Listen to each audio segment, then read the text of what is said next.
Sa unang tingin, para kang si Ate Honey. Para ka pa rin si Ate Honey pero pag papakatitigan ka na, aaralin, lahat ng nakakakilala sa'yo, masasabi na may nagbago. Para kang si Ate Honey na parang hindi. Tama ka ulit. Parang hindi na talaga ako si Honey. Kasi yung Honey na kilala nyo, wala na. Pinatay na siya. Hindi kasi dininig ng langit ang panalangin niyang iligtas siya eh. Kaya, ito na ako ngayon.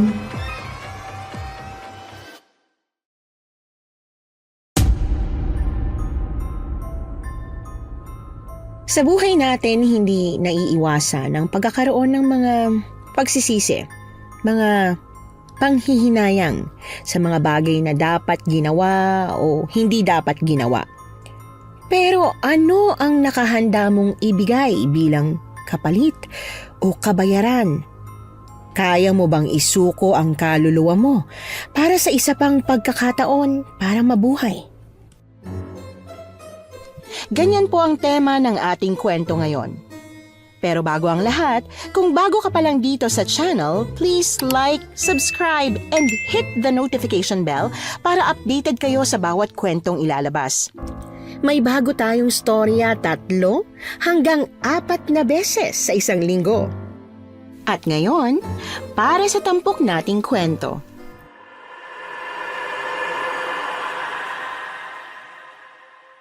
Magandang araw po, Miss Anne. Ang kwento pong ibabahagi ko ngayon ay nangyari sa matalik na kaibigan ni Mama na nabigyan man ng pangalawang pagkakataon para mabuhay. Malaimpyernong pagdurusa naman po ang naging kapalit. Kaya sa huli, pinili niyang isuko na lang din ang buhay na ibinigay sa kanya. Delisa, sige na po. Baka naman pwede niyo pa ulit tawagan o i-text ang Ate Manuela ko.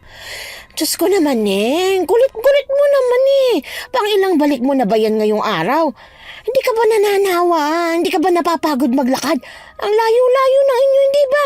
Dadaan ka pa ng pilapil, tas tatawid ka pa ng ilog bago makarating dito. Tsaka, hindi ba tumulan? Hindi ba malakas ang agos ngayon? Parito ka ng parito, hindi ka ba natatakot na maabutan ka bigla ng pagbaha? Na matangay ka?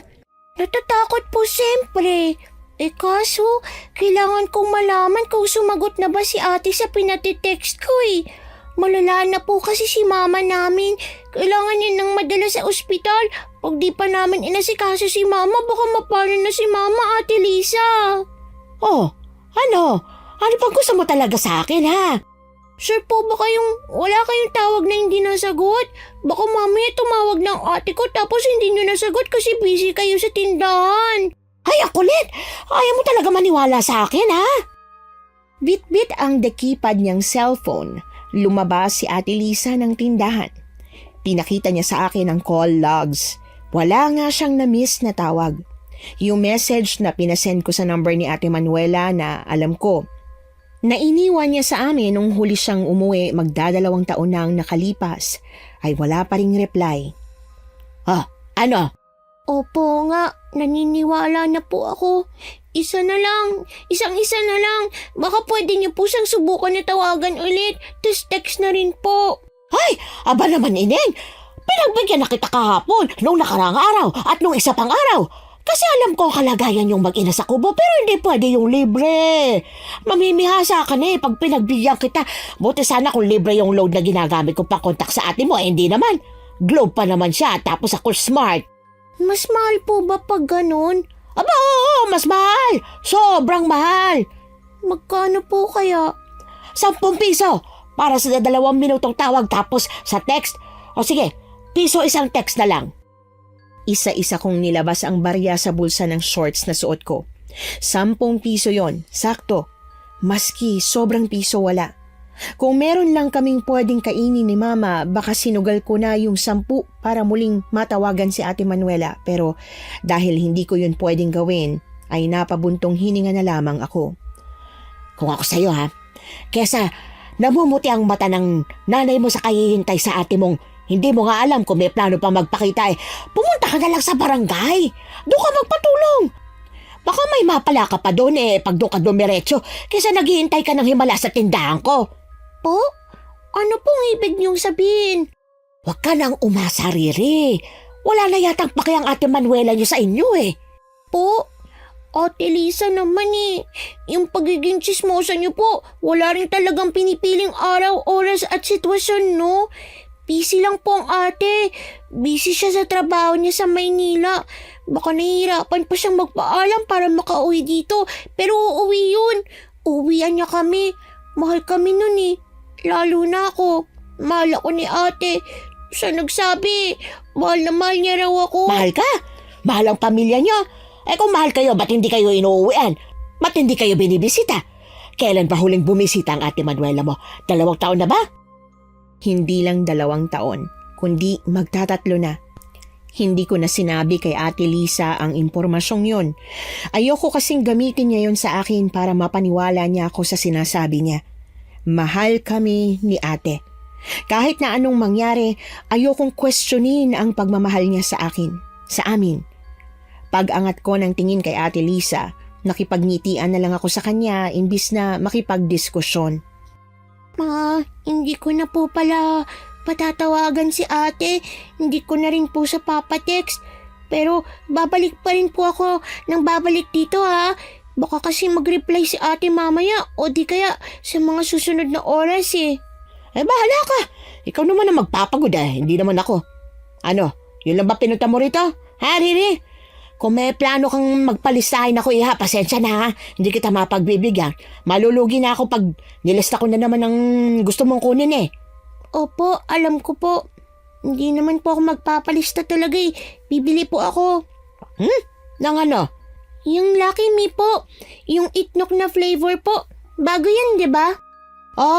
Hinagaan namin to kanina. Talaga masarap. Parang may itlog kahit wala.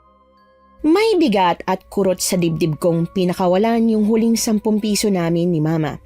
Yung huling yaman namin. Pag-abot ni Ate Lisa ng noodles, nakaramdam ako ng konting tuwa at pagkasabik. Kahit noodles pa rin ang kakainin namin ngayong araw, at least iba na yung flavor. Hindi basta chicken o di kaya beef. At tangan-tangan yon ay naglakad na ako pauwi. Gawa ng ulan, madulas ang tilapil.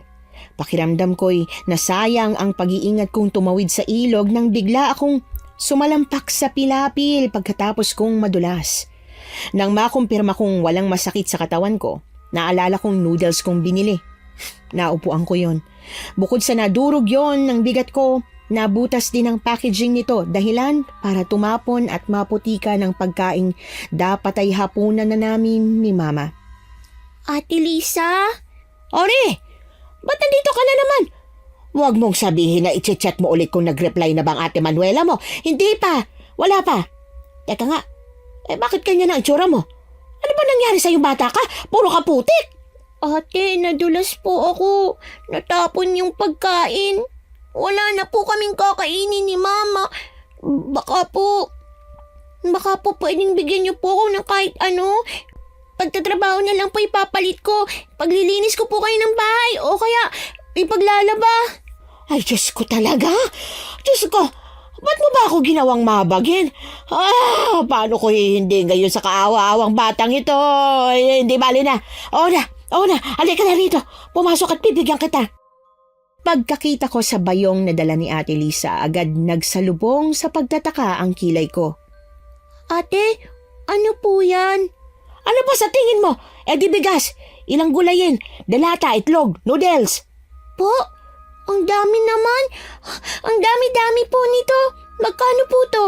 Baka lalo po kaming malubog Hindi na, wag mo na isipin. Tsaka mo na yung isipin kung paano niyo ako babayaran. Sa ngayon, ipagpasa Diyos na lang muna natin to. Siya nang bahalang mag-bless sa akin para sa kabutihan ko sa inyong magnanay. Kilala si Ate Lisa sa pagiging tsismosa niya sa lugar namin. Pero bukod doon, kilala rin siya sa pagiging matulungin niya. Yun nga yata ang dahilan kung ba't hindi nalulugi ang tindahan niya kahit maraming nangungutang. Sa bait niya, binibless siya ni Lord. Hindi hinahayaan ni Lord na mawala ang pangkabuhayan nilang pamilya. Thank you po, Ate Lisa. Maraming salamat po. Malaking tulong po to sa amin ni Mama.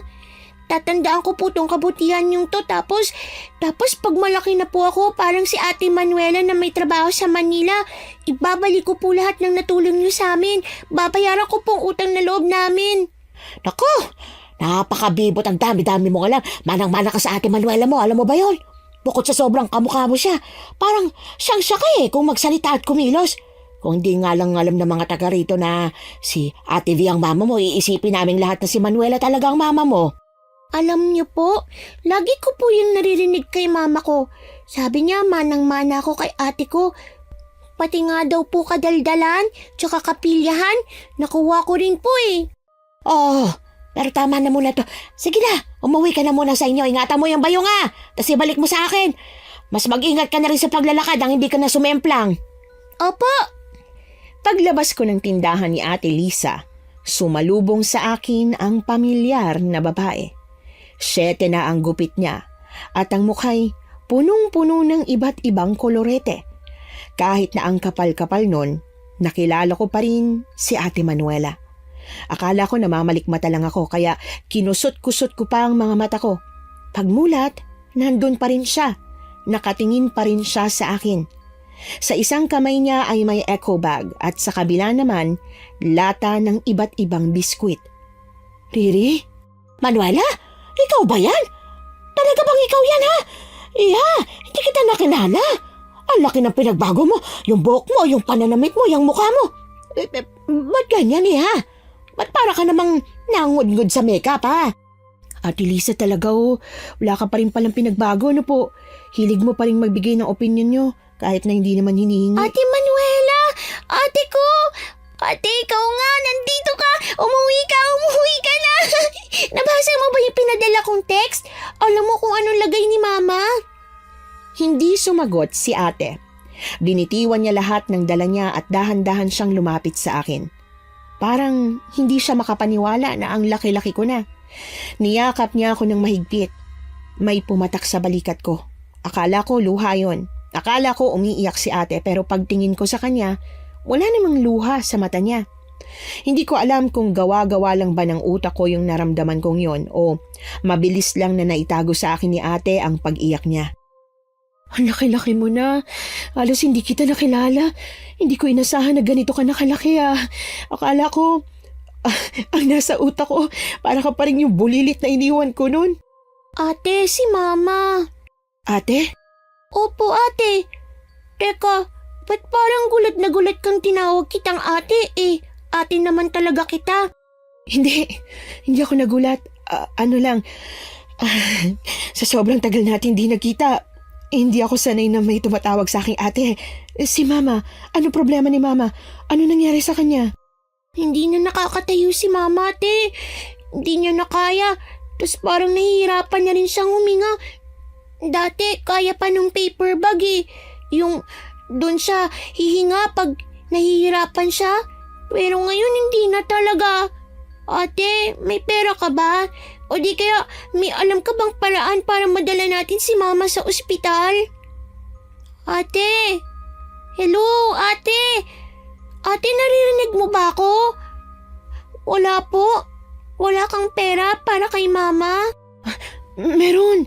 May pera ako. Huwag kang mag-alala, really. Papatingin natin si Mama. Ipapagamot natin si Mama. Akong bahala. Huwag kang matakot. Huwag ka na umiyak. Nandito na si ate, Si ate nang bahala sa lahat. Pagdating namin sa bahay, sumenya si ate na wag ko raw sabihin kay Mama na nakauwi na siya.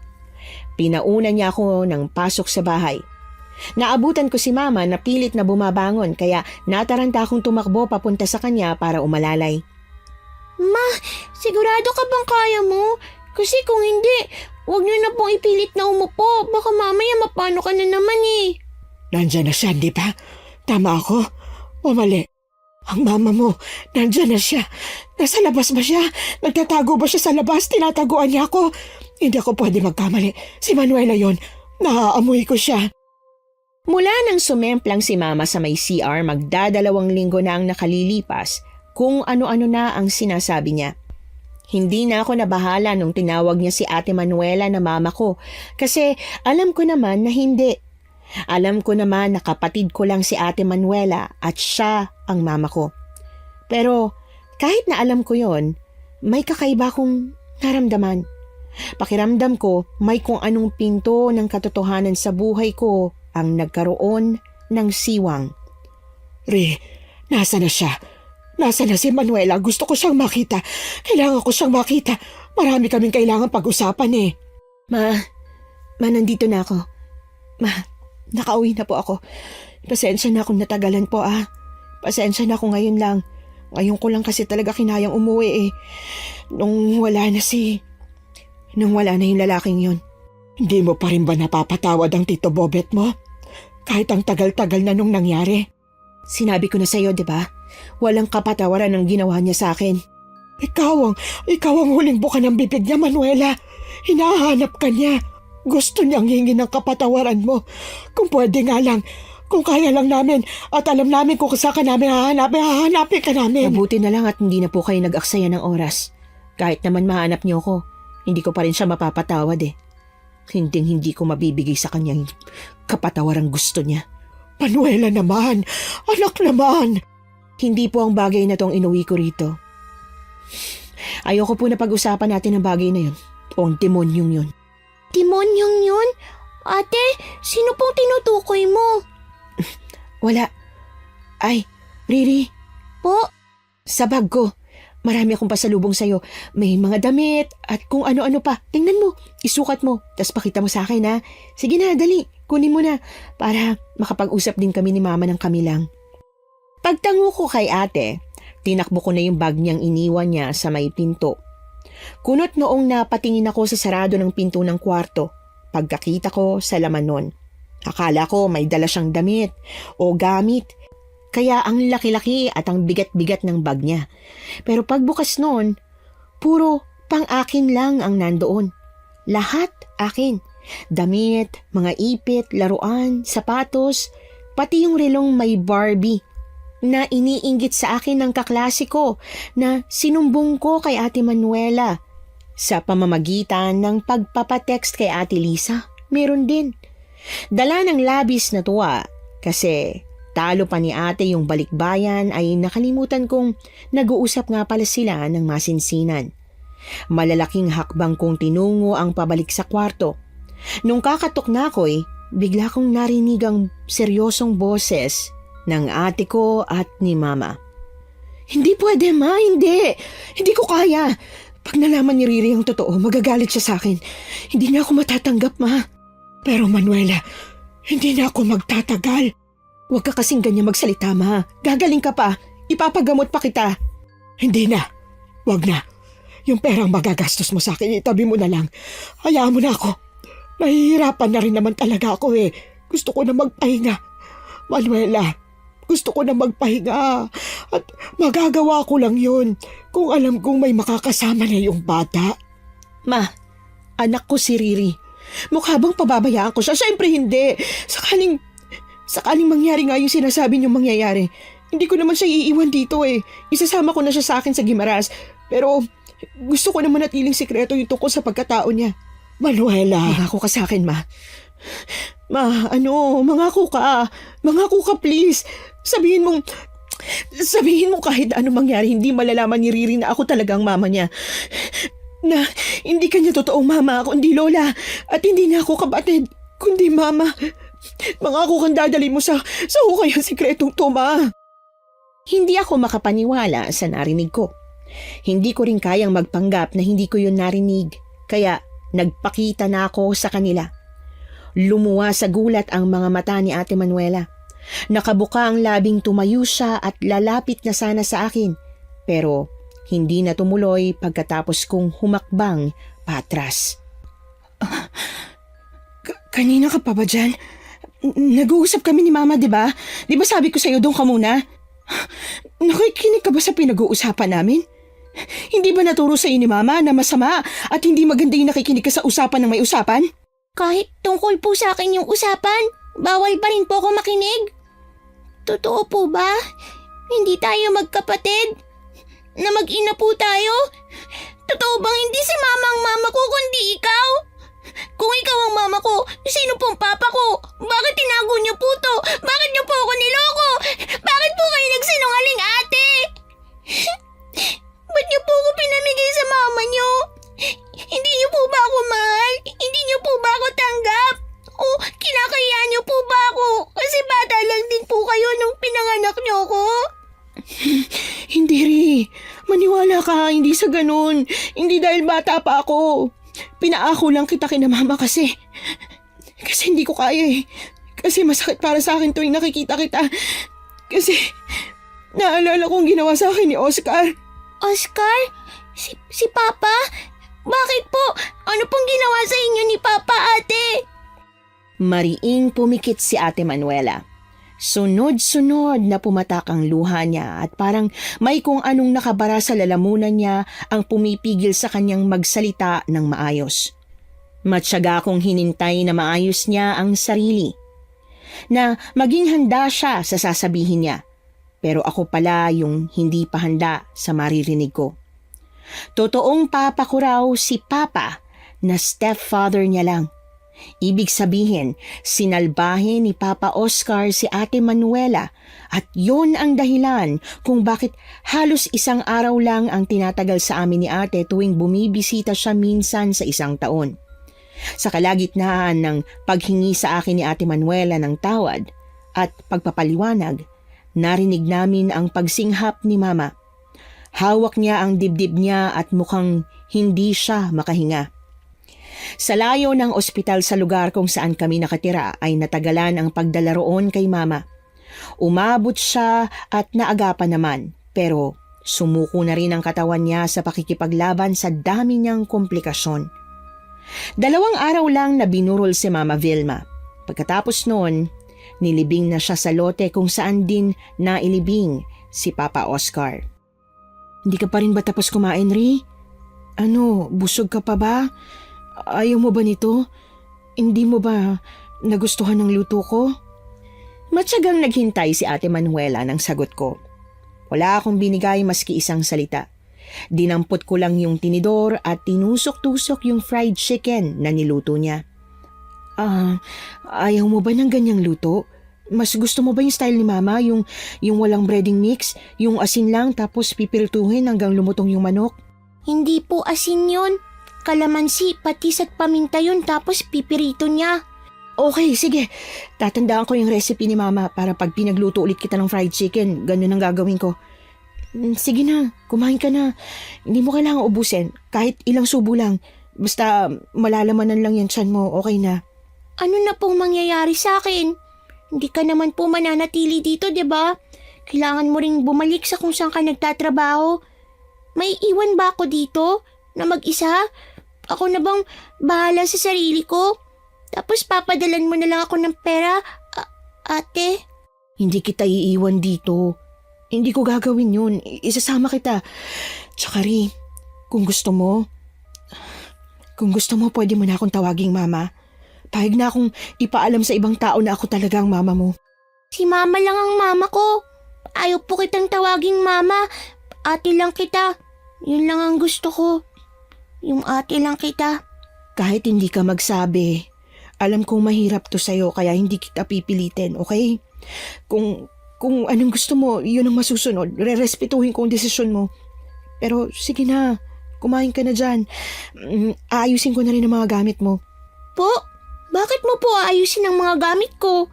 Maayos naman po yung mga yun Mga nakatupi yun Kasi ayaw ni Mama na makalat damitan ko. Hindi yun ang ibig kong sabihin. Mag-e-empake. I-empake ko na yung mga gamit mo kasi bukas kailangan na nating bumiyahe pag Gimaras. Ri, may trabaho ako. Nag-leave lang ako sa trabaho. Kahit gusto ko yung i-extend, hindi pwede. Gimaras? Bakit sa Gimaras? Akala ko sa Maynila ka nagtatrabaho. Ang alam namin nasa Manila ka. Hindi ba probinsya din yung Gimaras? Kailan ka pa napunta doon? Tsaka anong trabaho mo doon? Hindi niya ako sinagot. Pagtayo niya, ginulugulo niya lang ang buhok ko at pumasok na siya sa kwarto. Pinagkasya ni ate sa isang maleta lahat ng gamit ko. Yung mga gamit sa bahay, pinamigay niya na lang sa mga kapitbahay kasi hindi naman na raw kami babalik pa rito. Bagay na hindi ko sinangayunan. Sige na, oo na. Babalik tayo rito para bisitahin ang puntod nila. Pero tuwing death anniversary lang ni Mama ha. Mahal ang pamasahe galing Gimaras papunta dito. Kaya nga hindi rin ako nakauwi kahit na alam kong patay naman na si Oscar. Oh, bakit ganyan ka makatingin? Wala lang. Gusto lang kitang tingnan. Bawal ba? Ayaw mo ba? Hindi sa bawal. Nagtataka lang ako. Tsaka yung tingin mong ganyan, alam ko may ibig sabihin yan eh. Alam ko may tatanong ka sa akin. Ano ba yun? Sige na, tanong mo na. Kausapin mo ko para parehas tayong malibang. Ang layo pa natin eh. Ang haba pa ng biyahe. Anak ako ni Papa. Nung lalaking may malaking kasalanan sa'yo. Galit ka ba sa akin? Kasi anak niya ako. Nung una, ayoko sa'yo nung una.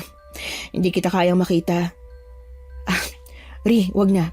Ayoko masaktan ka sa mga sasabihin ko eh. Okay lang ate. Gusto kong malaman eh. Kaya kahit na anong opinion mo tungkol sa akin, tatanggapin ko. Ayoko sa'yo nung una. Hinayaan nga kitang magutom nun eh. Ayoko kitang pakainin. Ayoko na nilalapit ka sa akin ni Mama. Inasikaso lang kita at pinadede nung nagmakaawa na sa akin si Mama. Nung sinabi niyang aakuin ka niya, na siya nang magiging mama mo at hahayaan niya na ako magpakalayo-layo at gawin ang gusto ko. Pero Ri, siguro dahil mama mo pa rin ako, nung nasa malayo na ako, hinahanap-hanap kita. Ikaw yung dahilan eh, kung bakit umuwi pa rin ako sa atin. Nag-iwas ako ng tingin kay Ate Manuela. Bukod sa hindi ko alam kung anong isasagot ko sa sinabi niya, pakiramdam ko namamanhid na rin ako sa dami kong nararamdaman. At para sa tulad kong musmos, napakahirap intindihin o pangalanan ng mga emosyong yon. Hinawakan ni ate ang kamay ko. Pagtingin ko sa kanya, agad siyang ngumiti sa akin. Pwede bang bigyan mo ako ng isa pang chance? Bata pa tayo. Marami pa tayong pagkakataon para ayusin yung relasyon natin. Hindi pa huli ang lahat. Pwede nating gawin yun sa Gimaras. Doon, pwede tayong magsimula ulit. Hindi ko na siya sinagot ulit. Sa pagkakataong yon, nanahimik na rin si Ate Manuela. Kahit pikit na ang mata ko, ramdam kong panay pa rin siya ng baling at tingin sa akin na para bang bigla na lang akong mawawala sakaling hindi niya ako tingnan ng tingnan. Pagdating sa baryo kung saan meron na siyang sariling buhay, ay hindi ko na iwasang magtaka. Hindi sa pangmamaliit, pero pakiramdam ko ay mas moderno ang probinsya namin. Hindi ko maintindihan kung bakit sa liblib na lugar na ito nagpunta si ate. Ba't nangungunot na naman ang noo mo? Ayaw mo ba rito? Napapangitan ka? Ate, anong trabaho mo dito?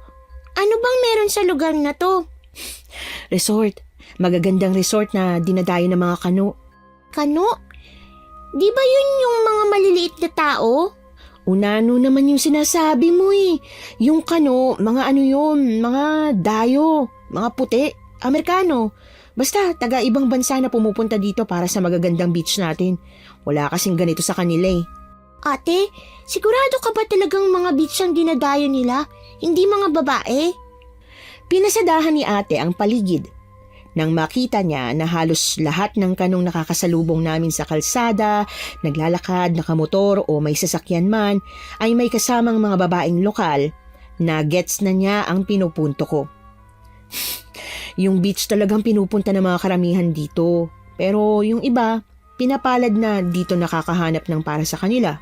Ah, sa tagal mo dito, hindi mo ba nahanap yung para sa'yo?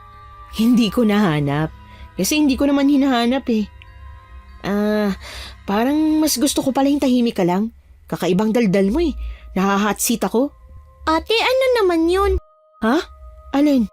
Ayan o, yung parang kahoy na binibenta ng lalaki. Ayan o, pinuputol niya eh.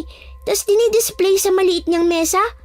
Uto-uto ba yung mga dumadayo dito? Bumibili sila ng kahoy? Yun ba? Galing sa puno ng sinukuan tree yan. Sinukuan tree? Ano yun? Hindi na pinaliwanag sa akin ni ate kung ano ba talaga yung sinukuan tree. Basta dinala na lang niya ako doon para ako na mismo ang makakita kung ano bang meron doon at bakit espesyal ang tingin ng mga tao sa punong yon. Ang galing naman ito. paano nagkaroon ng krus sa gitna yung sanga? Paano nila nalalagay? Hindi namin yan nilalagay Nandyan na talaga yan. Lahat kasi ng sinukuan tree may ganyan. Pero yun lang ba yung dahilan kaya nyo to naisipang ibenta? Kasi may bumibili? Gawa nitong krus? Sabi ng iba may dala raw swerte at proteksyon ng sinukuan tree.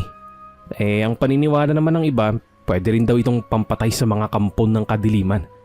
Yun ang sabi nila. Kampon ng dilim? Anong klaseng kampon ng dilim? Ano pa di mga engkanto, aswang, mga ganun. Walang aswang dito. Ate, sure ka? Kung walang aswang dito, ba't may mga puno dito na pwedeng panlaban sa aswang? Baka meron talaga. Hindi nyo lang alam. Hindi nyo pa lang sila nahuhuli kasi magaling silang magtago. Walang aswang dito. Kasi hindi naman totoong nakakapatay ng aswang ang sinukuan tree. Gawa-gawa lang yan ni Ben para marami siyang mautong customer. Psst! Huy! Huwag kang maingay. Mamaya marinig ka ng mga tao Pag di naubos tong binibenta ko, sisilaban talaga kita't gagawin kitang uling kasama ng mga sinukuan. O di ba tama ako? Pinaglololo ko niya yung mga tao. Ay, Manuela, siya na ba yun? Yung kapatid na lagi mong kinukwento sa amin ni Ben? Oo, siya nga. Pasensya na. Huwag kayong mag-alala. Pag nakahanap ako ng malilipatan, lilipat kami agad. Lilipat kayo? Teka, bakit? Wag na kayong lumipat. Hindi naman kayo makakaabala Mukha namang mabait tong si... Riri po. Ako po si Riri. Teka, sino po ba kayo? Magkakilala kayo ni Ate Manuela? Oo, magkakaibigan kami. Matalik na magkakaibigan. Ako, matalik na kaibigan ng Ate Manuela mo. At ni Ben. Pero yung si Ben, hindi ko alam Para kasing hindi lang friend ang tingin niya sa ate mo. Hindi lang friend? Anong ibig sabihin nun? Gusto niya si ate ko? Parang crush? Riri, hindi. Walang ganon. Magkakaibigan lang kaming tatlo. Huwag ka masyadong naniniwala sa mga pinagsasabi ni Honey. Honey? Ate, tomboy ka ba? Ano? Ba't mo naman natanong yan? Kasi tinawag mo siyang honey. Diba para lang sa mga sweet na magnonobyo, nobya o mag-asawa lang yun? Alam mo ba kung ba't ayaw ng Ate Manuela mo kay Ben? Ako kasi talaga ang gusto ng ate mo. Tas itong si Ben ayaw sumuko. Hindi rin yun totoo. Hindi ako tomboy, no? Honey ang tawag ko sa kanya kasi yun ang pangalan niya. Bakit pa kasi Honey ang pinangalan sa'yo? Hindi ka naman sweet. Maasim ka pa. Ganon? Ganon? Maasim ako? Maasim pala ako, Sige, ito. Papatikim ko sa'yo kung anong totoong maasim. Dumampot si Ate Honey ng mga sinukuan mula sa mesa ni Kuya Ben. Pinagbabato niya yon kay Kuya Ben. Nung unay, iniilagan pa yon ni Kuya Ben. Pero nung matanto niya na yung mga paninda niya yung sinukuan, agad niya yung pinagdadampot sabay awat kay Ate Honey. Hayaan na lang natin mga walang bait na yan. Sa bahay na tayo. Malapit na po yung tinitirhan niyo dito? Oo, malapit na. Natatanaw mo ba yung parang lighthouse? Opo. Manager ako ng resort na yon. Tas yung bahay naming tatlo nasa kabilang banda. Mga 10 minuto pa nandun na tayo. Ano, okay ka pa ba? Kaya mo pa bang maglakad? Oo naman po.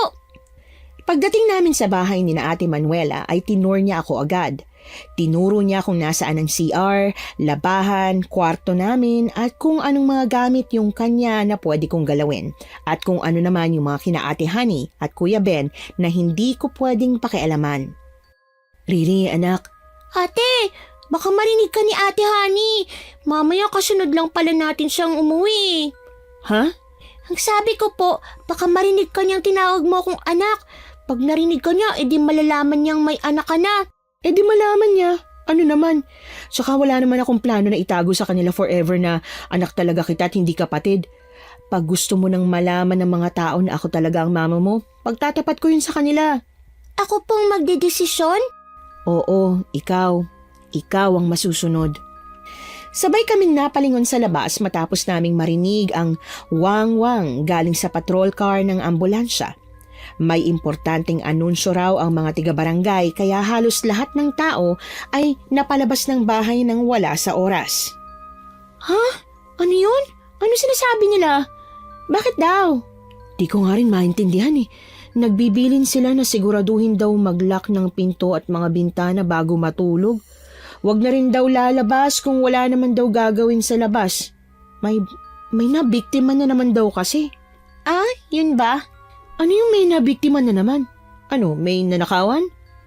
Sasagot na sana si Ate Honey kay Ate Manuela nang bigla siyang mapatingin sa akin. Inisang hakbang niyang distansya sa pagitan nila at binulong kay ate ang sagot sa tanong niya. Bata yan? Seryoso ka ba? Oo nga. Ba't ko naman gagawing joke yung ganitong bagay? Sa bagay. Pero talaga bang wala pang idea kung sino gumagawa nito? Wala pa eh. Hindi lang matinik yung mga nasa likod nito, madulas din.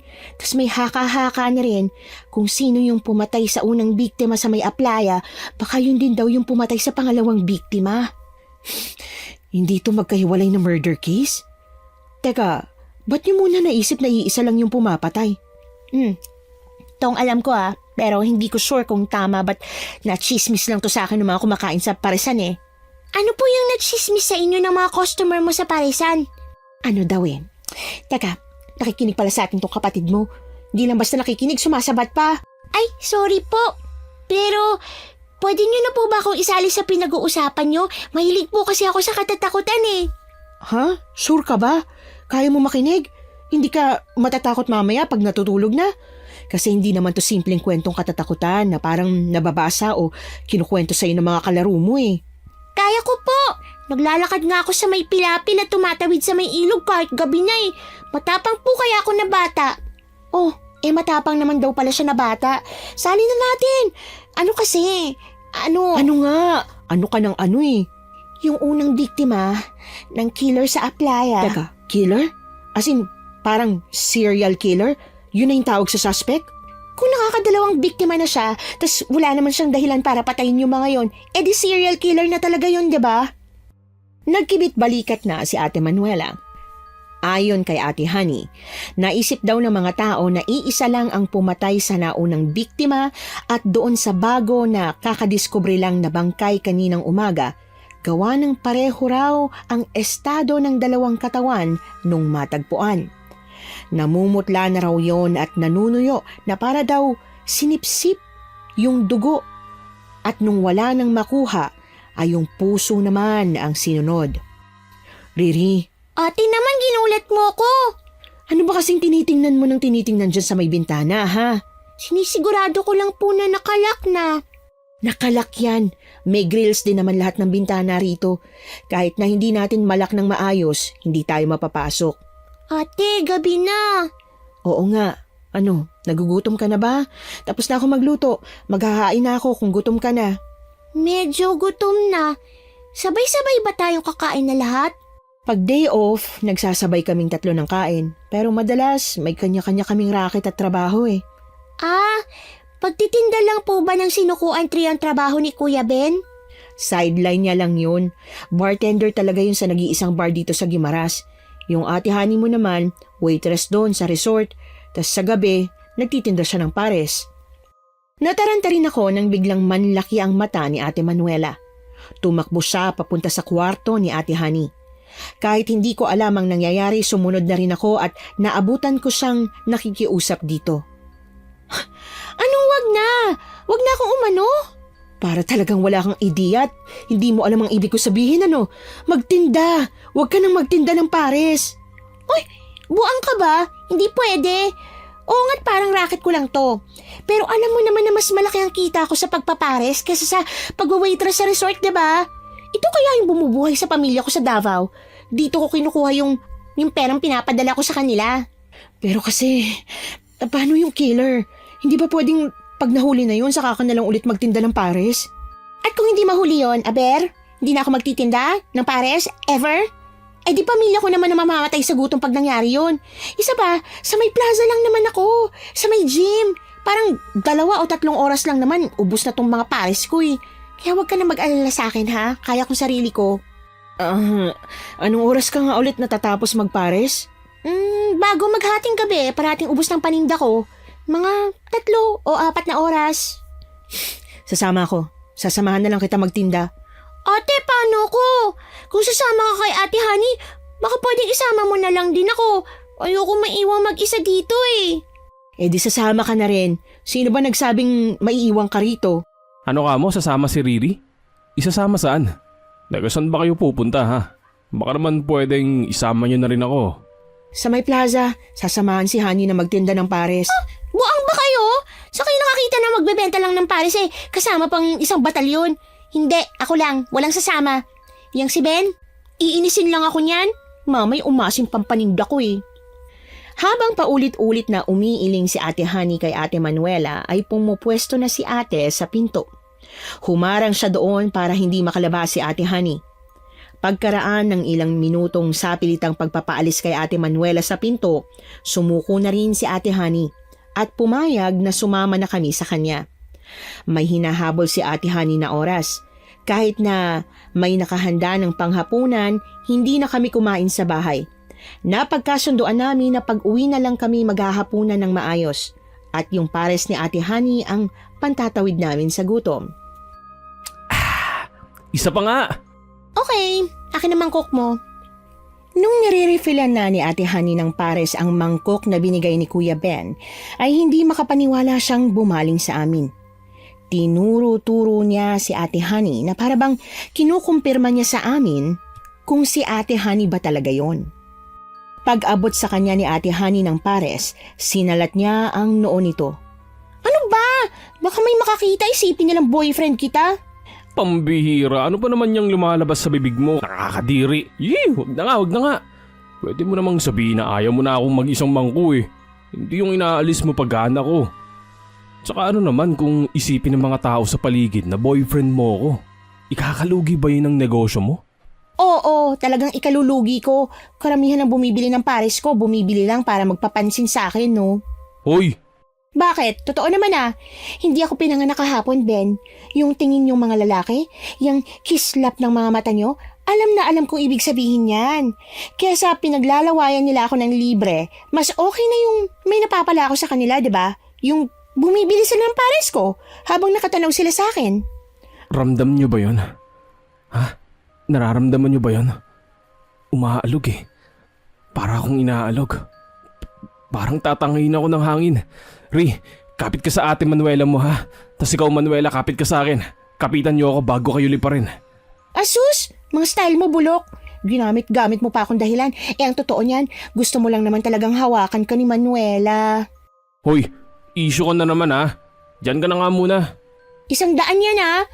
Pero, sige, dahil kaibigan kita, ililista ko muna. Ano ka mo? 100? Bakit 100? Hindi ba 35 lang ang isang mangkok ng pares? Tsaka ba't mo ako sinisingil? Hindi ba to libre? Sa hirap ng buhay ngayon, wala nang libre, no? 100 yung babayad mo sa akin kasi yung 30, tubo ng 70 mong utang. Tinubuan ko at paniguradong sa katapusan mo pa ako babayaran.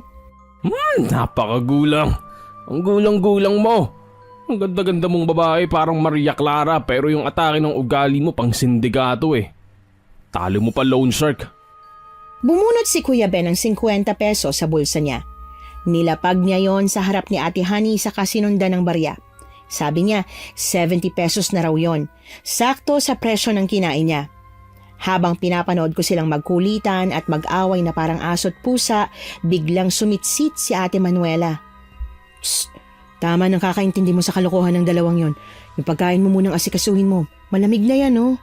Opo, Ano, gusto mo pa ba ng itlog? opo, pero yung white lang. Ayoko ng lasa ng dilaw eh. Sakto, perfect pair pala talaga tayo eh. Kasi ako naman, yung dilaw ang gusto ko. Hoy, sa tabi-tabi muna ako ha. Maninigarilyo ka? Oo, isang stick lang naman eh. Akala ko ba friends lang? Pero ba't may pagpapaalam na naganap? Bakit? Bawal ba sabihin sa friend na kung saan ka pupunta? Eh pero ba't sa kanya mo lang sinasabi? Ba't sa akin hindi? Honey, iisang stick lang ako ha? O ano, okay na? Pwede na ba akong dumuon? Nung magkakalahating oras na mula nang umalis si Kuya Ben sa parisan ni Ate Honey, napansin kong parang aligaga si Ate Manuela. Panay ang sipat niya sa paligid habang inaasikaso niya ang customer. Namamali na nga siya ng hawak sa mangkok kaya ilang beses na siyang muntik mapaso. Ate, yellow gusto mo? Ha? Para saan? Para dyan sa paso mo. Pagkuha niya sa yelo, agad niya yung nilapit sa daliri niyang napaso. Nang mapansin niyang kakaiba ang pagtingin ko sa kanya, sinalubong niya ang mata ko. Alam ko na yan. Alam na alam ko yung mga ganyang tinginan. Grabe talaga tong si Honey. Talo niya pa yung bakterya eh. Wala pa kayong isang araw na magkasama, nahawa ka na sa kanya. Ha? Wala naman po akong sinasabi Yung bibig mo, wala nga, pero yung mata mo, halatang meron. Oo na, sige na. Aamin na ako.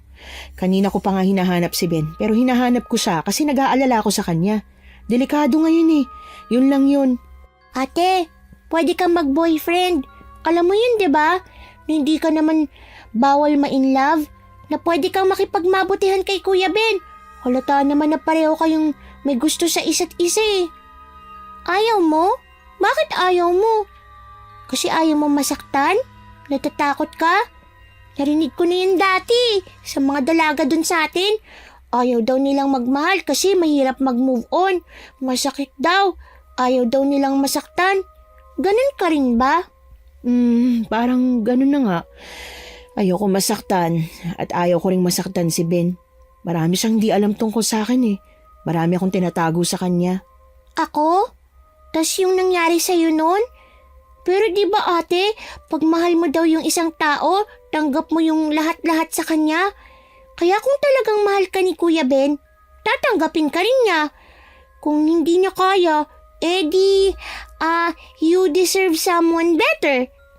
Ate, seryoso ko. Huwag mo akong tawanan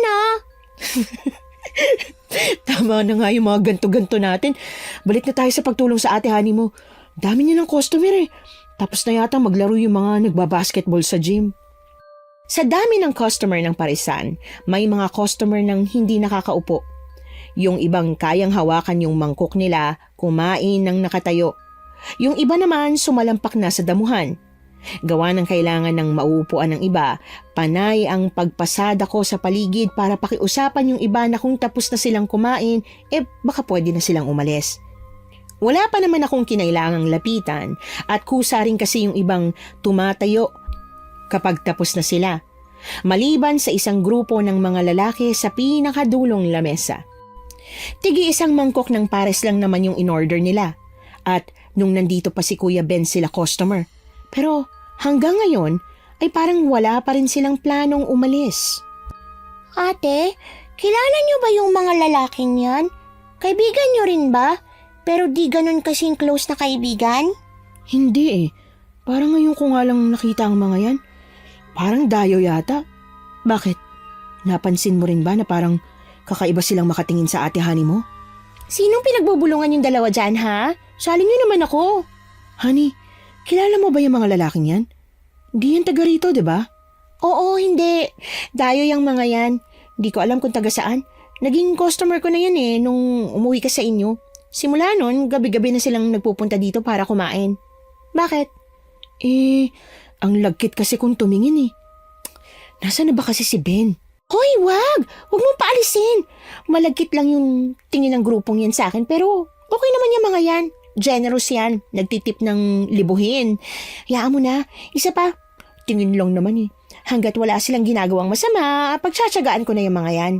Honey, Diyos ko naman talaga yung mga gimmick mo eh, no? Hindi ka ba kinakabahan? Baka mamaya, may balak na pala yan sa'yo. Hindi yan. Sagot ako ni Lord. At ng guardian angel ko. Hindi papayag ang dalawang yun na may mangyari sa akin, no?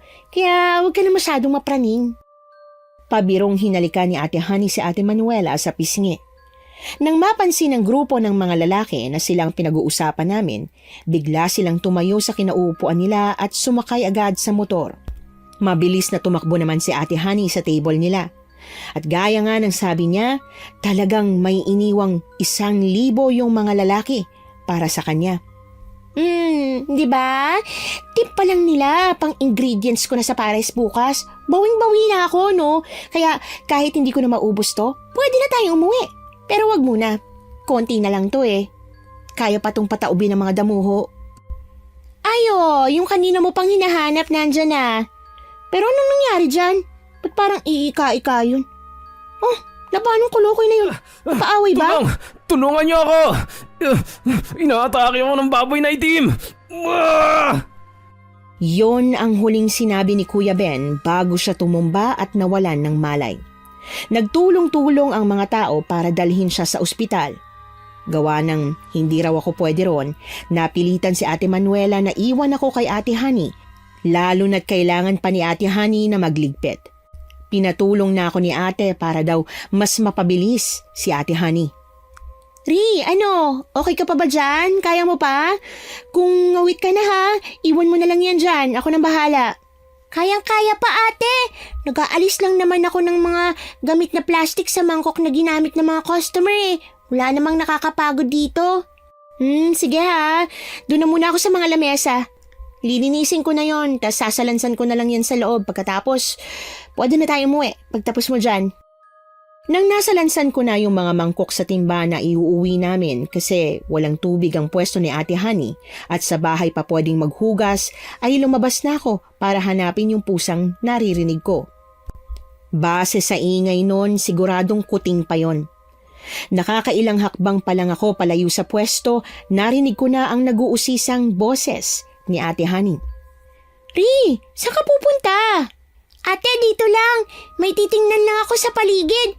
May naririnig kasi akong kuting eh. Hahanapin ko lang po. Baka kailangan niya ng tulong natin. Pag mapapalayo na ako, tas hindi ko pa rin makita yung pusa, babalik po ako. Sige. Pero siguraduhin mong hindi ka talaga lalayo Ako malalagot sa Ate Manuela mo pag nawala ka. Ilang metro lang ang layo mula sa pwesto ay nahanap ko na rin ang isang itim na kuting. Baby pa po yun. Bago ko yun pulutin, tinanaw ko pa si Ate Honey. Nakita ko siyang pinapasok na yung mga upuan sa loob. Hello? Psst. May mama ka ba? Iniwan ka ba niya dito? Kasi naghahanap siya ng pagkain. Mga anong oras kaya siya babalik, no? Paano ba to? Ang dilim-dilim dito eh. Baka kaya iyak ka ng iyak kasi natatakot ka pala. Ganito na lang. Kukunin na muna kita. Sa bahay ka na muna. Tapos bukas na bukas, magpapasama ako kay Ate Manuela o di kaya kay Ate Honey para i-check kung babalik ba dito yung mama mo. Isang miyaw nga kung payag ka sa plano ko. Pag miyaw niya, yumuko na ako agad para kunin siya. Pero takot siya sa akin. Lumalayo siya at umaasik. Para makuha ang tiwala niya ay pinaamoy-amoy ko muna sa kanya ang kamay ko. Nung pamilyar na siya sa akin, saka ko lang siya ulit dinampot. Nung malapit na ako sa pwesto, nakita ko si Ate Honey na nagpupumiglas mula sa grupo ng lalaking nagtip sa kanya ng 1,000 kanina. Pagkakita niya sa akin, sumenya siyang wag akong maingay, na magtago lang ako sa may talahiban. Wala nang tao sa paligid, walang nakakita sa nangyari, kaya kahit gusto ko siyang tulungan, wala akong magawa. Sa laki at dami nung lalaking gustong kumuha kay Ate Honey, naisip ko na agad na hindi niya sila kayang takasan o kalabanin. Pero nagdasal ako. Taimtim akong nanalangin na sana maligtas siya ng pinagkakatiwalaan niyang guardian angel. Na sana biglang may mapadaan sa banda rito at magmagandang loob ang kung sino na yon para tulungan siya. Pero pagmulat ko, nakita kong naisakay na si Ate Honey sa sasakyan. Sa takot, hindi na ako nakaalis sa pinagtataguan ko. Umiyak lang ako nang umiyak doon hanggang sa marinig ko na ulit ang boses ni Ate Manuela. Ano nangyari? Bakit nandito ka? Ba't kumiiyak? Si Honey, nasan si Honey? Hindi ba dapat nasa bahay na kayo? Ano nangyari ha? Ba't hindi pa kayo nakakauwi?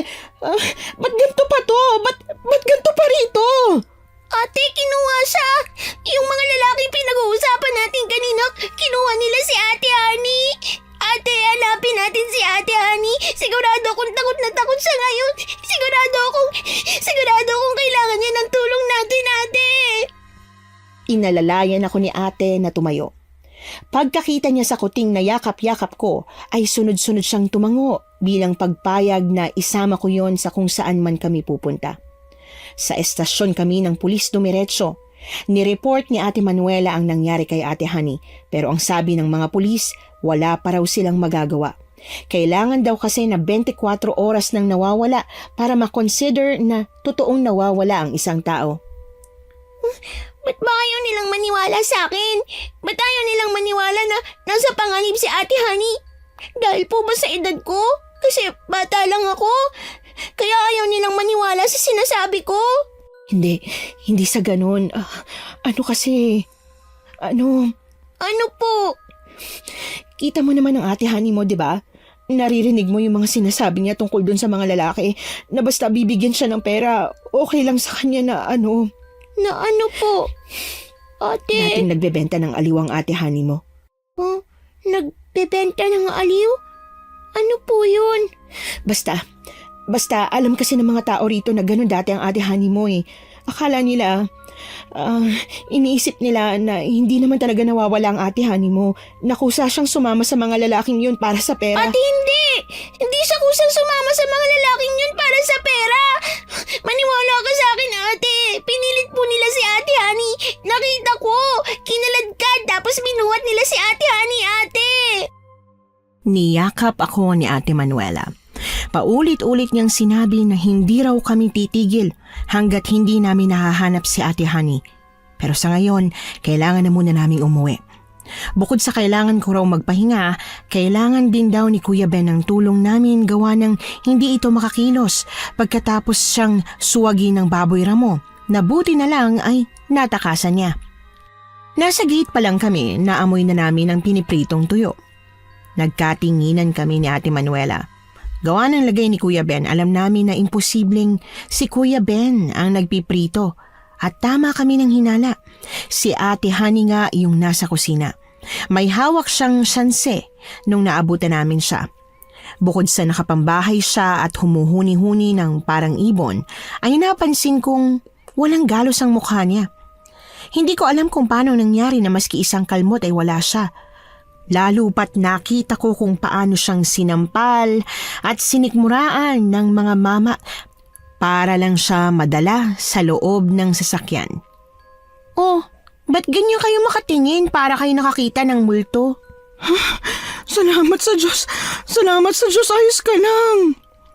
Mahigpit at naluluha ang mga matang niyakap ni Ate Manuela si Ate Honey. Bukod sa hindi na nga niya binalik ang yakap ni Ate Honey, iba rin ang tinging pinupukol ni Ate Honey kay Ate Manuela. Para siyang nawiwirdohan kay ate gawa ng sobrang pag-aalala ni ate para sa kanya. Hoy, kung makayakap ka para ang tagal-tagal natin hindi nagkita ay magkasama lang naman tayo kagabi.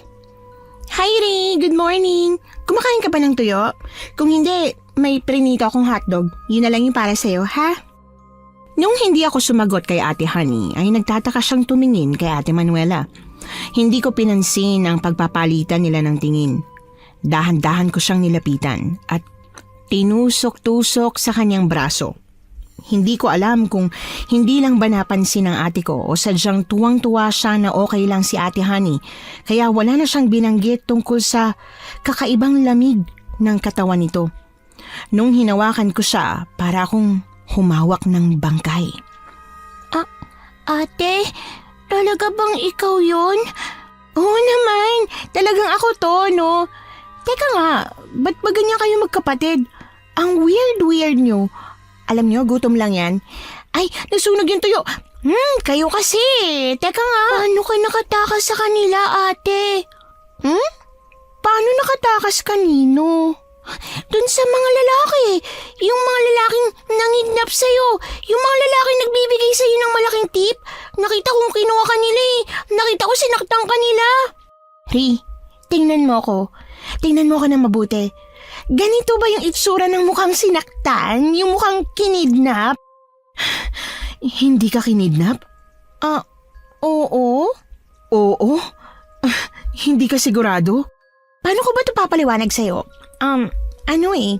Nag-offer sila ng malaking halaga kapalit ng, yung pagtupad ko sa pantasya nila.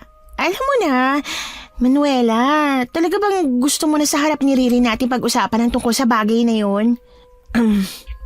Hindi ka kinidnap. Hindi ka nila pinilit. Kusa kang sumama sa kanila.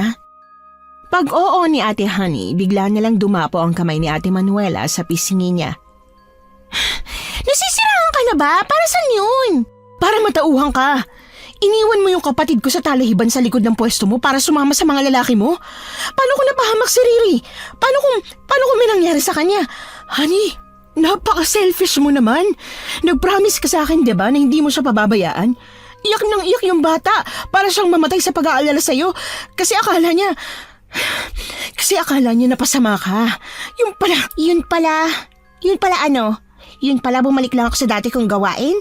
Wala akong pakialam sa gusto mong gawin sa sarili mo o sa paraan mo para magkaroon ng pera. Pero sana inuwi mo na muna si Riri. Kung inuwi mo siya rito sa bahay kung saan safe siya, wala na akong pakialam sa mga desisyon mo eh. Sorry kasi nakalimutan kong kasama ko nga pala si Riri. Nung nakita ko yung perang ino-offer nila sa akin, wala na akong ibang naisip kundi matustusan na nun yung bubong namin na kailangang ipagawa sa Davao. Sa kalagitnaan ng pagpapaliwanag ni Ate Honey kay Ate Manuela ay sunod-sunod na dumaan ang sasakyan ng pulis. Pagsilip, napansin naming nagtitipon-tipon na naman yung mga tao sa labas. Paglabas ni Ate Manuela, lumabas din ako para makiusyoso ulit. May nakita raw na 3 walang buhay na katawan ng lalaki sa talahiban, hindi kalayuan sa plaza. Dayo raw ang mga yon at base sa pinakalat na features para matukoy kung sino sila ay nagkaroon ako ng idea sa pagkakakilanlan ng mga lalaking yon. Ate Honey? Tapos na kayo makichismis sa labas? Ang Ate Manuela mo, nasa na? Di pa ba siya papasok? Ay, hayaan mo na nga. Umupo ka na, kumain ka na. Ay, sorry nga pala sa pag-iwan ko sa'yo doon. Hindi na mauulit. Hindi ko na yun gagawin ulit. Ate, ano ba talagang nangyari kagabi? Anong ginawa nila sa'yo? Alam ko yung nakita ko Hindi ka kusang sumama sa kanila. Yung mata mo, alam ko nung nagkatinginan tayo na labag sa loob mo yung pagsama sa kanila. Kaya ba't mo sinabi kay ate yung sinabi mo? Anong ginawa nila sa'yo, Ate Honey? At anong ginawa mo sa kanila? Bakit, Ri? May idea ka ba kung anong ginawa ko sa kanila? Sige nga, sabihin mo nga sa akin kung ano sa tingin mong ginawa ko sa kanila. May 3 lalaking patay malapit sa pwesto mo.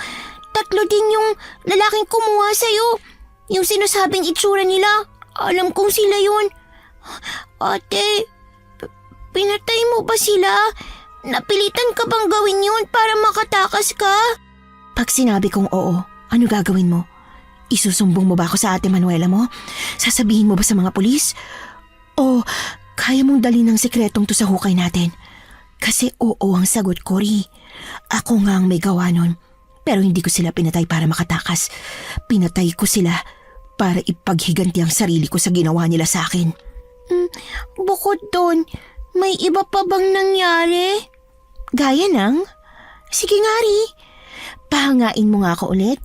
Sabihin mo sa akin kung ano sa tingin mo ang iba pang nangyari. Sa unang tingin, para kang si Ate Honey. Para ka pa rin si Ate Honey pero pag papakatitigan ka na, aaralin, lahat ng nakakakilala sa'yo, masasabi na may nagbago. Para kang si Ate Honey na parang hindi. Tama ka ulit. Parang hindi na talaga ako si Honey. Kasi yung Honey na kilala nyo, wala na. Pinatay na siya. Hindi kasi dininig ng langit ang panalangin niyang iligtas siya Kaya, ito na ako ngayon. Anong pinag-uusapan nyo? Secret. Secret? Riri, ano yun? Ayokong naglilihim ka sa akin. Wala po. Binibiro ka lang ni ate. Nagsorry lang siya sa nangyari at nangakong hindi na raw yun mauulit-ulit. May sasabihin nga pala ako. Alis na ako. Aalis? Nang Gimaras? Uwi ka na ng Davao? Ba't ko naman gagawin yun? Nandito ang trabaho ko. Nandito yung resort at dito kilala yung paresan ko. Dito sa bahay ang ibig kong sabihin. Teka ha, hindi ba't parang biglaan yata yung desisyon mong yan? Kung dahil to sa nangyari kanina, sorry. Sorry kung napagbuhatan kita ng kamay. Ikaw naman kasi. Hindi to dahil doon. Gusto't kailangan ko lang talaga ng sarili kong space. Ngayong mas may pera na ako at mas kaya-kaya ko na, naisip kong umalis na dito. Riri, yung kwarto ko, sa'yo na yan. Ikaw nang gumamit. Honey, teka. Pinag-isipan mo ba to ng mabuti? Oo naman, Manuela. May hindi tayo pagkakaintindihan gawa nung nangyari kanina, pero wala yun. Magkaibigan pa rin tayo. Okay nang lahat sa atin. Okay? Lilipat lang ako ng bahay pero nandito pa rin naman ako sa Guimaras. Yung pwesto ng parisan ko, dun pa rin naman. Hindi naman pwedeng pigilan ni Ate Manuela si Ate Honey, kaya kahit parang ayaw niya nung una ay napilitan siyang suportahan ang desisyon ni Ate Honey. Ri, gising. Gising, nananaginip ka. Panaginip lang? Panaginip lang yun? Buti naman. Akala ko totoo. Tinatawag mo si Honey sa panaginip mo. Takot na takot ka. Ano bang napapanaginipan mo na may kinalaman sa kanya? Napapadalas yung ganito eh. Linggo-linggo na lang. Pagkatapos ng ilang beses na pagkatok, bumukas ang pinto at nag-aalalang pumasok si Kuya Ben na mas okay na at kaya ng kumilos ng siya lang. Si Riri ba yung sumisigaw? Binabangungot na naman ba siya? Oo eh. Ano kaya kung ipatawas mo na? Ano? Baka kasi may maitulong yung nagtatawas para di na niya maalala yung nakita niya nung gabing yun. Napatingin kaming tatlo sa bintana ng kwarto matapos naming marinig yung wang-wang ng mga pulis. Alam na namin na ang ibig sabihin nun ay may bago na namang biktima. May napatay na naman ng kung sino mang pumapatay ng mga lalaki dito sa Guimaras. Meron na namang bago? Parang mas napapadalas na yung ganyang krimen dito ah. Kailan kaya mahuhuli ang killer na yan? Ay, iba na talaga ang panahon ngayon. Kaya dapat mas mag-iingat pa tayo. Manuela, si Honey nga sabihan mo na bumili ng pepper spray ba yun? O kahit anong gamit na pwede niyang pang self-defense. Ay hindi, wag na pala. Ako na lang ang bibili sa kanya ng ganon. Regalo ko na sa birthday niya. Hindi niya kailangan ng ganon. Kaya niyang protektahan ng sarili niya. Ate Manuela, hindi ko na po kayang itago.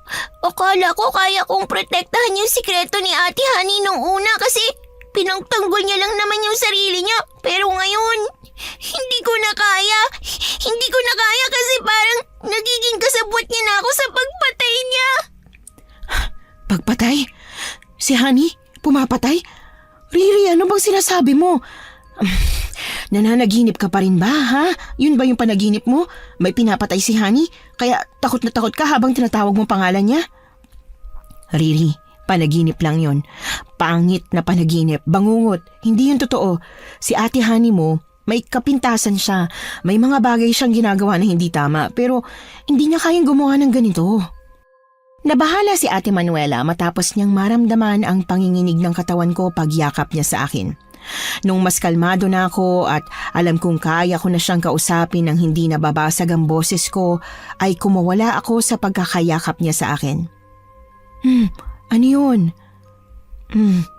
Gusto mong pag-usapan natin yung panaginip mo? Sige, pag-uusapan natin. May kailangan tayong pag-usapan, ate. Pero hindi po tungkol sa panaginip ko. Hindi? Tungkol saan pala? Bago ko sabihin kung ano yun, pwede bang mangako kayo na kahit parang tunog imposible, makikinig kayo sa akin? Ate, Kuya Ben? Promise, hindi kami sasabat. Hindi ka namin kukontrahin. Makikinig lang kami. Oo, Ri. Makikinig lang kami at maniniwala. Yung dalawang biktima, sigurado ko na hindi si Ate Honey ang may gawa. Pero yung tatlong lalaking napatay nung gabi, nasabi kong kinuha siya nung mga yon. Si Ate Honey ang may gawa nun. Ano? Ate, tinanong ko siya nung araw na yun. Umamin siya. Sabi niya ginawa niya daw yun para maiganti ang sarili niya. Akala ko po, napatay niya lang sila. Kasi nga po, may ginawang masama sa kanya yung tatlong yun. Pero ngayon po, na mas marami nang namamatay at mas dumadalas, hindi ko na po kayang manahimik. Hindi ko na po kayang itago at dalhin sa ukay ang sikretong to ni Ate Honey. Teka, kung si Honey ang pumapatay, ibig sabihin, siya yung aswang? Aswang? Ano? Teka, una, si Honey yung pumapatay, tas ngayon, aswang? Ano ba talaga? Naguguluhan ako eh. Kahit gusto kong maniwala sa mga naririnig ko, parang mababaliw ako pag ginawa ko. Ate, nung umagang yun, pag uwi natin galing police station, diba naabutan natin siyang nagluluto? Niyakap mo si Ate Honey, diba?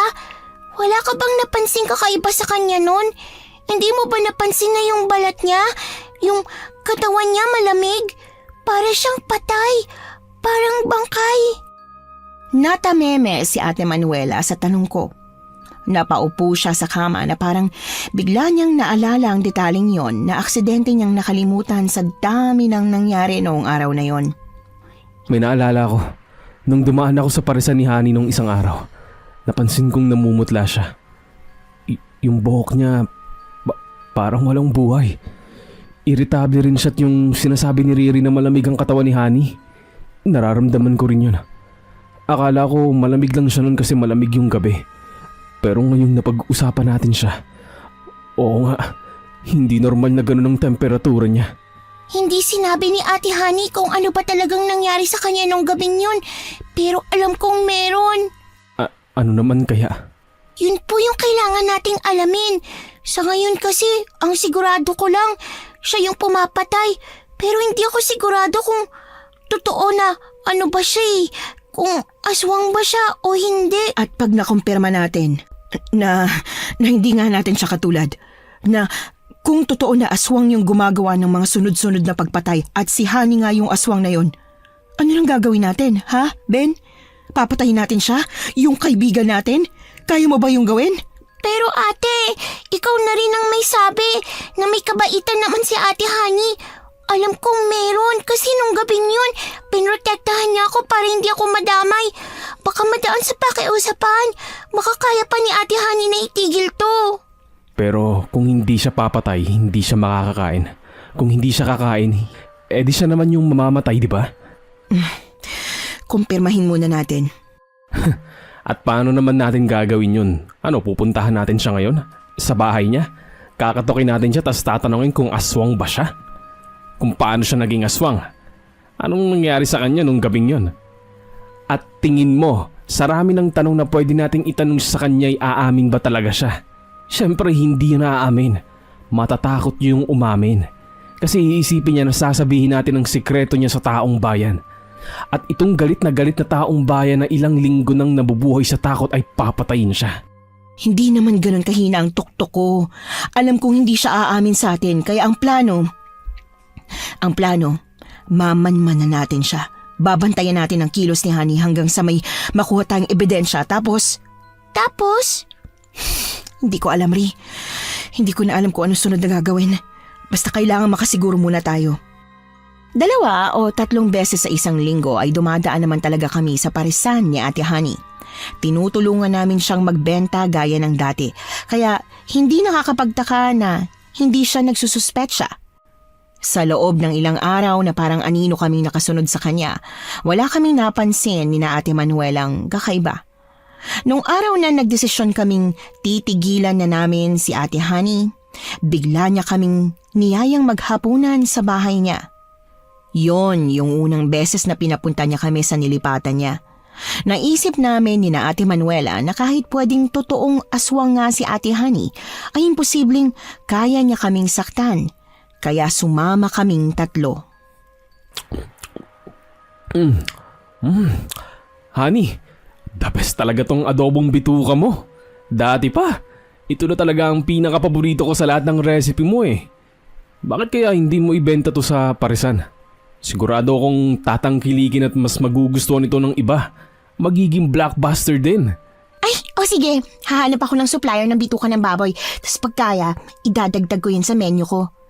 Ay, total sarap na sarap kayong 3 sa adobong bituka. Gusto niyo bang ipagluto ko pa kayo? Para may uwi kayo. Pang-ulam niyo doon. Talaga? Sige ba, hindi ko tatanggihan yan. Psst, ano ka ba? Wag na, Honey, wag na. Matrabahong mag-adobo ng bituka, diba? Oo, pero kung ayaw niyo ng adobong bituka, may isa pa akong alam na paraan para ma-enjoy niyong bituka. Yung hindi niya na kailangang lutuin para mabilis lang nakainan. Ano? Kinilaw? Umiling si Ate Honey kay Kuya Ben. Pagkakita ko ng kurba sa labi niya, nagkatinginan kami ni Ate Manuela. Parehas kaming kinutuban. Pasimpleng sinenyasan ni ate si Kuya Ben na tumayo na. Naaalis na kami. Pero hindi yon naintindihan ni Kuya Ben. Kinailangan pa siyang lapitan ni Ate Manuela. Bago pa mahila ni Ate Manuela si Kuya Ben sa hapag, nakabalik na rin si Ate Honey. Bit-bit ang palangganang may bitukang may dugu-dugupat nilalangaw. Napatakip kami ng ilong. Habang masuka-suka kami sa amoy noon, sarap naman yung nilalantakan ni Ate Honey.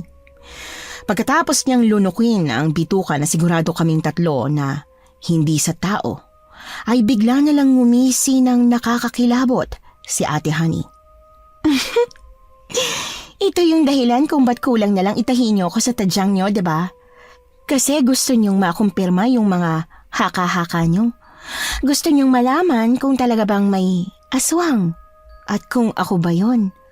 Sinong nagbigay sa inyo ng idea na ako ang nasa likod ng mga pagpatay? Si Riri?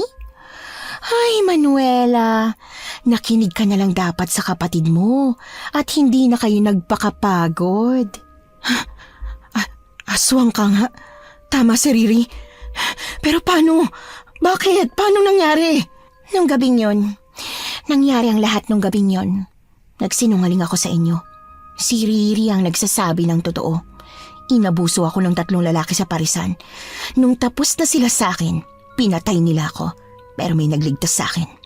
Isang bangkilan. Ginawa niya akong katulad niya. Aswang din. Kailangan kong maging aswang para mabuhay. Kahit ayoko, tinanggap ko yung itim niyang perlas. Hindi ako pwedeng mamatay. Pag namatay ako dito, paano yung pamilya ko? Mamamatay din sila. Kawawa naman sila. Honey, wala na bang ibang paraan? Walang ibang paraan. Mamamatay ako kung hindi ko gagawin yung ginagawa ko. Maniwala kayo.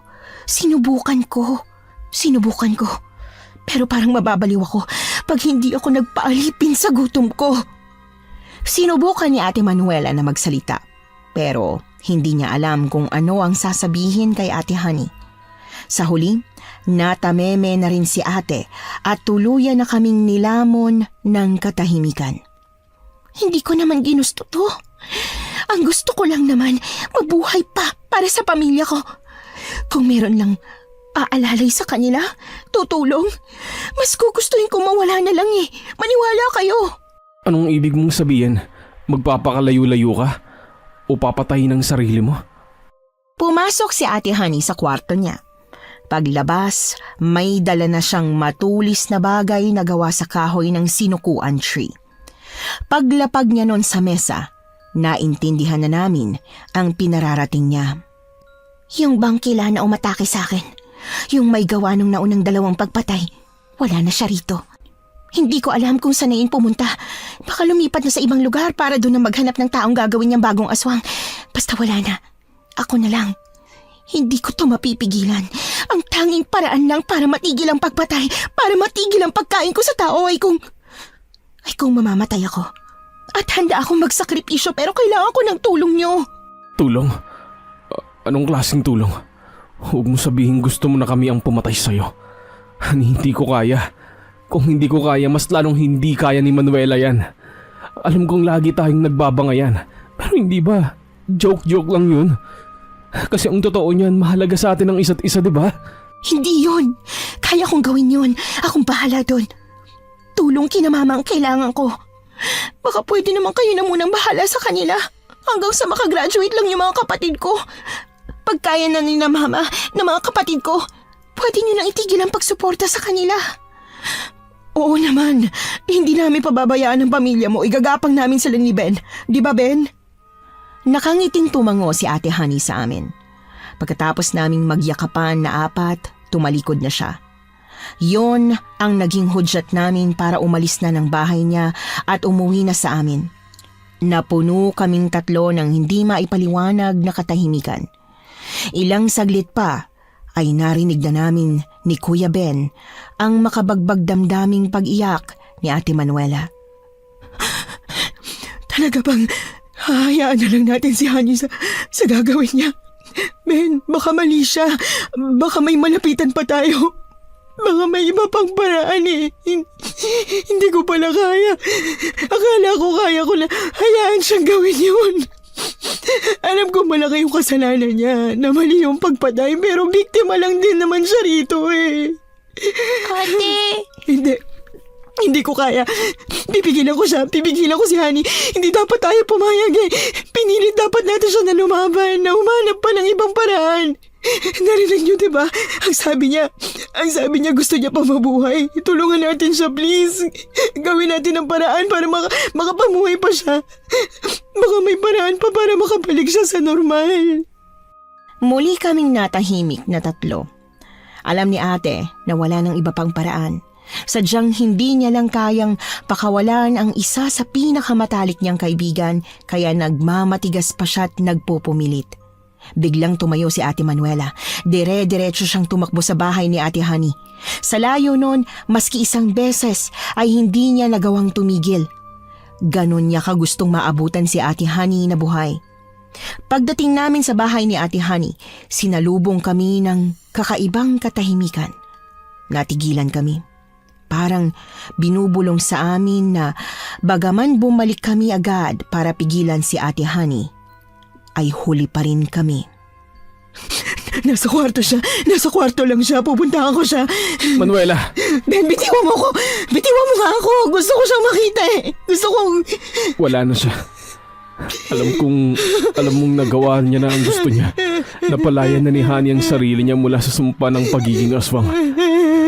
Manuela, pag pumasok ka sa loob, pag nakita mo siya ng ganon, hindi mo siya makakalimutan. Kaya huwag na. Huwag na. Pakiusap, Manuela, huwag na. Mahigpit na niyakap ni Kuya Ben si Ate Manuela. Paulit-ulit niyang hinagod ang likod ni ate. Pero kahit na anong pangaalo niya kay ate, hindi niya yon napatahan. Si Kuya Ben ang lakas loob na pumasok sa kwarto ni Ate Honey. Hindi namin nakita ang katawan ni Ate Honey sa kwarto. Ang naiwan lang sa kama niya ay yung sandatang gawa sa sinukuan tree. May bahid yun ng dugo. Kaya alam namin na ginawa ni Ate Honey ang plano niya at hindi siya tumakas. Ang pinaka-valid lang na paliwanag kung saan napunta ang katawan ni Ate Honey ay baka naging abo siya at nawala ng parang bula. Posible naman yon kasi hindi na siya tao. Gawa ng hindi namin alam kung paano ipapaliwanag ang misteryosong pagkawala ng katawan ni Ate Honey, ay nag-file kami ng missing person complaint. Yun na rin ang nagsilbing cover-up sa lahat ng mga nangyari kasi wala namang maniniwala sa amin pag sinabi namin ang totoong nangyari kay Ate Honey. Kaya napilitan kaming magpanggap na nawawala lang siya kahit na hindi. Pagkaraan ng ilang taon na pagluluksa sa pagkamatay ni Ate Honey, inamin na rin namin ni Mama Manuela kay Kuya Ben ang totoo. Na anak niya ako at tinanggap naman ako ni Kuya Ben. 3 taon din po silang naging magkarelasyon bago sila nagpakasal, Miss Anne. Hindi ko alam kung bakit, pero hindi na po sila nagkaanak. Kaya si Mama, si Papa Ben at ako lang ang miyembro ng pamilya namin. Sa ngayon po ay nasa Gimaras pa rin kami. Nagtitinda pa rin kami ng sinukuan tree na minamarket pa rin naming Lucky Charm imbis na makapangyarihang punong kahoy na minsang tumapos sa pagdurusa ni Ate Honey. Nagustuhan niyo po ba ang ating kwento ngayong araw? Kung oo ang sagot at hindi mo pa nagagawa, aba, subscribe na! Click the notification bell ha, para updated ka sa tuwing maglalabas kami ng bagong kwento. Click like at mag-iwan na rin ng comment. Masayang-masaya ako tuwing nagbabasa ng messages mula sa inyo. At kung may sarili kayong karanasan na gusto nyong ibahagi sa amin, email lang sa missanhorrorstories@gmail.com. Dire-diretso lang, missanhorrorstories@gmail.com. Malay nyo, sa susunod, yung kwento na ninyo ang binabasa namin para sa ating mga tagapakinig. Hanggang dito na lamang muna at muli po, ito po ang inyong si Miss Anne. Nagpapasalamat sa inyong patuloy na pagmamahal at pagsuporta.